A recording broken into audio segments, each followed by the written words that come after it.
থেকে ট্রেনিং করে তো পারবো ভাই, তাহলে তাদেরকে আমার ঝালাই দিতে হবে না, তাদেরকে আমাকে শিখাতে হবে না যে ভাই আপনারা এইভাবে কাজ করেন, একটা প্রতিষ্ঠান তৈরি করেন যে প্রতিষ্ঠানে আপনারও একটা প্রফিট হবে, সেই প্রফিটের পাশাপাশি আপনার মাধ্যমে একজন বেকারত্ব নিরসনের জন্য একজন প্রশিক্ষণ দিতে পারে।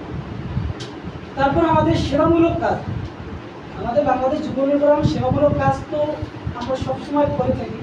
সেবামূলক কাজ বলতে ফ্রি মেডিকেল ক্যাম্প, তারপর রক্তের গ্রুপ নির্ণয়, বৃক্ষরোপণ, এগুলো তো একটা সমাজ নিয়ে কাজ করে। তো ছেলেমেয়েরা তো আপনারা তো গার্জিয়ান, আপনারা তো চাকরি বাকরি করেন, সময় পান না।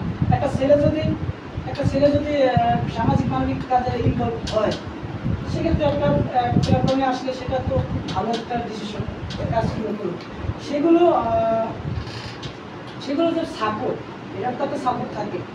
আমরা তো সরকারিভাবে কাজ করি, সরকারি তো কিছু প্রতিটা জেলা প্রশাসক, যুব অধিদপ্তর, সমাজসেবা অধিদপ্তর দপ্তর আছে, পুলিশ সুপার আছে, তাদের কমিউনিকেশনে যদি আমরা একটা উদ্যোগ বা একটা কর্মসূচি নিয়ে কাজ করি যে আপনারা আমরা এই কাজটা উদ্যোগ নিয়েছি, আপনারা একটু বাস্তবায়ন করার জন্য আমাদের একটা সহযোগিতা করি, আমাদের সিকিউরিটি একটু লিখিত করে আমরা সেটা পেশ করে আমাদের সাপোর্টটা পেতে পারি নাকি?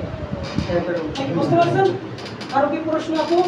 এখন আমি চাচ্ছি আপনারা নতুন আসছেন, বেশ কিছু সাংগঠনিক আলোচনা, কারো কোনো প্রশ্ন থাকলে বলতে পারেন।